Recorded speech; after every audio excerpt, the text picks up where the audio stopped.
اللهم صل على سيدنا محمد يا رب صل وسلم دائما ابدا على حبيبك. بات آ گئی ہے تو ایک دلچسپ بات کیا ہے، آپ نے قیامت کی پہلی علامت بتائی کہ باندی اپنے آقا کو جنے گی. یعنی لونڈی اور غلام سے جو بچہ پیدا ہوگا وہ ماں کا بیٹا کم اور ماں کا باپ بولو زیادہ، ماں کا مولا اور ماں کا آقا زیادہ ہوگا.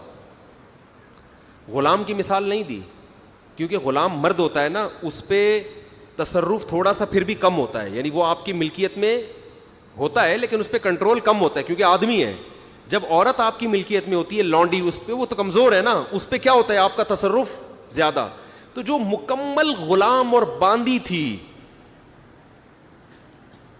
وہ جب جنے گی جس نسل کو، تو ہونا تو یہ چاہیے تھا کہ جس نے جنا ہے اس کا مقام اونچا، لیکن جس کو جنے گی نا وہی اس پہ کیا کرے گا. یعنی ماں کا تو ایسا حق ہے نا، ماں کو تو ساری دنیا جانتی ہے نا کہ ماں نے کیسے گود میں پالا، کیسے جنا، اور لوگ ماں کے تانے دیتے ہیں نا.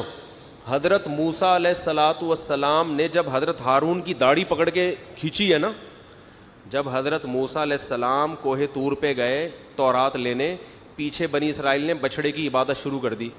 ہارون علیہ السلام کو نگران بنا کے گئے تھے کہ ذرا ان کی حفاظت کرنا، بڑے نالائق لوگ ہیں، دائیں بائیں نہ ہو جائیں. تو جب واپس آئے تو دیکھا کہ وہ کیا کر رہے ہیں، بچھڑے کی عبادت. تو حضرت موسیٰ کو سب سے پہلے غصہ کس پر آیا؟ حضرت ہارون پر. اپنے بھائی کی داڑھی پکڑ کے کھینچی کہ ما منعک اذ رأیتہم ضلوا، یہ گمراہ ہو رہے تھے، آپ نے روکا کیوں نہیں؟ تو حضرت ہارون نے کیا کہا؟ باپ کا واسطہ نہیں دیا بلکہ ماں کا. لا یبن اماں، اے میری اماں کے بیٹے، اے میری ماں کے بیٹے، کیونکہ یہ رشتہ فوراً سمجھ میں آتا ہے. ماں کا واسطہ کیونکہ محبت کی علامت ہے نا. ابا جو ہے نا وہ تربیت کے لیے اللہ نے بنایا ہے، وہ محبت وابت زیادہ ابا سے امیدیں نہیں لگایا کریں. ابا کی ایک الگ ویلیو ہے، محبت بہت زیادہ کرتے ہیں ابا، لیکن وہ جتلاتے نہیں ہیں. وہ کہہ رہے ہیں تمیز سے زیادہ لاڈ پیار دکھاؤ گے نا ابا، یہ ہو گیا تمیز سے بیٹھ وہاں جا کے آرام سے، ٹھیک ہے نا، جو بات ہے ادب تمیز. ماؤں کو زیادہ ادب تمیز نہیں، ماؤں کو لاڈ چاہیے ہوتے ہیں. تو اس لیے ابا محبت تو بہت کرتے ہیں لیکن وہ آسانی سے سمجھ میں نہیں آتی کیونکہ تعظیم اس پہ غالب ہوتی ہے. اماں کی محبت 2 منٹ میں سمجھ میں آ جاتی ہے. تو جب بھی واسطہ دیا جاتا ہے کس کا؟ اماں کا. تو حضرت ہارون بھی واسطہ کس کا دے رہے ہیں کہ بھائی ایک ہی ماں کے ہم دونوں اولاد ہیں، آپ اتنی سختی تو نہ کریں نا، ماں کا واسطہ دے رہا ہوں آپ کو، یبن اماں، اے میری اماں کے بیٹے. تو ماں جو اتنا قریبی رشتہ ہے، جس کی محبت سب کو سمجھ میں آتی ہے، اس کو غلام بنا لینا تو یہ کھوپڑی میں آنے والی بات نہیں ہے. لیکن حدیث میں کیا آتا ہے؟ قرب قیامت میں بیٹا کیا ہوگا؟ ماں پہ حکومت کرے گا، بیٹا ماں پہ حکومت کرے گا. تو ہونا تو یہ چاہیے تھا کہ جو جنے، وہ جس کو آپ جن رہے ہیں وہ گویا ایک قسم کی لونڈی غلام ہو، ماتحت ہو، لیکن الٹا حساب ہو رہا ہوگا. تو یہ بھی پتہ چل رہا ہے کہ ادب مارکیٹ سے کیا ہونا شروع ہو جائے گا؟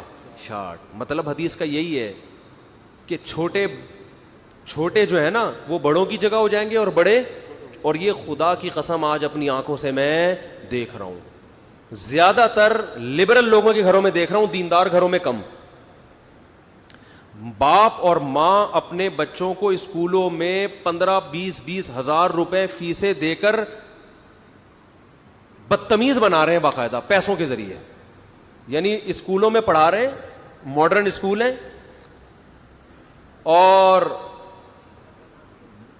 بہت ہی ماڈرن قسم کے اسکول جن میں مذہب نہیں ہے، بچہ انگلش بہت اچھی بول لیتا ہے، اور ٹھیک ٹھاک فیسیں دے کے کیا کر رہے ہیں؟ اپنی نافرمانی پیسے دے کے سکھا رہے ہیں. آج بھی میرے پاس ایک کیس آیا، کسی کو نہیں پتا چلے گا کس کی بات ہو رہی ہے. ایک صاحب نے کہا میں نے اپنی بچی کو ایڈمیشن کروایا، میں 20 ہزار روپے فیسیں دے رہا ہوں، اور وہ چرس پی رہی ہے، وہ پتہ نہیں کتنے لڑکوں سے دوستیاں لگا رہی ہے. تعلیم کو فوکس کرنے کے چکر میں تہذیب کا بیڑا غرق کر دیا. یعنی گویا کہ پیسے دے کے باقاعدہ کیا کیا جا رہا ہے؟ اپنے بچوں کو خراب کیا جا رہا ہے. تو جنا بھی خود، احسان بھی خود کیا، اور نکلا کیا رزلٹ؟ وہی آپ پہ کیا کر رہا ہے؟ حکومت. وہ آپ کی ایک بات ماننے کے لیے تیار نہیں ہے. تو یہ وہ دور ہے جس سے ہم گزر رہے ہیں. تو اس میں بھی ادب کی تلقین کی گئی ہے. جب کچھ اس طرح کے لوگ آتے ہیں نا میرے پاس کہ باپ بیٹا بیٹھا ہوا ہوتا ہے اور باپ اپنے بیٹے کی شکایتیں کر رہا ہوتا ہے بڑے دھیمے لہجے میں کہ بچے کو غصہ نہ آ جائے, اور بیٹا جواب دے رہا ہوتا ہے بڑی اونچی آواز میں. یہ میں نے بہت دیکھ لیا ہے, بہت دیکھ لیا اپنی زندگی میں. اس سے مجھے فوراً وہ حدیث یاد آتی ہے کہ اس کو باپ ہونا چاہیے اور اس کو بیٹا. باپ کو یہ ڈر لگتا ہے کہ یار اب میری اولاد ہے, یار میں کوئی اونچی آواز سے وہ سخت ایک دم میٹر نہ گھوم جائے اس. دیکھو یہ اولاد کے نالائق ہونے کی علامت ہے کہ آپ نے اپنے باپ کو یہ اتھارٹی نہیں دی ہے کہ وہ آپ کو ڈانٹ سکے. اگر آپ کا باپ آپ کو ڈانٹتے ہوئے گھبراتا ہے نا, خدا کی قسم یہ باپ کے خراب ہونے کی دلیل نہیں ہے, یہ اولاد کے خراب ہونے کی دلیل ہے.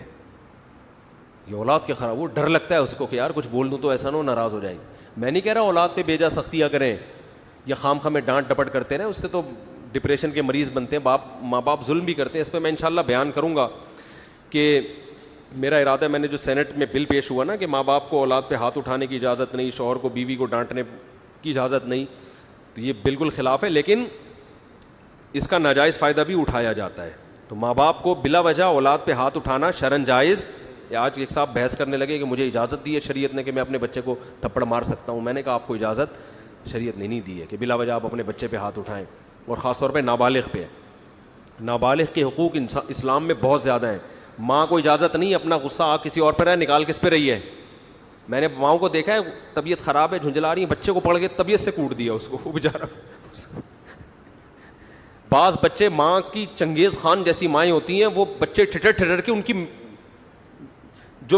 جو گروتھ ہے نا وہی رک جاتی ہے ان کی. اتنا سختی کا ماحول انہوں نے گھر میں دیکھا ہوتا ہے. تو یہ نہ باپ کے لیے جائز ہے اور نہ ماں کے لیے. تو اس میں علماء کے واقعات بھی سناؤں گا کہ اپنی اولاد کو مارنے سے پہلے کیا ان کے اصول تھے کہ ہم زیادتی نہ کر بیٹھیں. تو یہ بھی ہے. اچھا خیر, تو مفتی طارق مسعود صاحب کے بیانات سننے کے لیے youtube.com/مفتی طارق مسعود کو سبسکرائب کریں, اور اگر آپ لائیو ویڈیو کو کبھی بھی مس نہیں کرنا چاہتے ہیں تو سبسکرائب کرنے کے بعد بیل آئیکن پہ کلک کرنا مت بھولیں. جزاک اللہ.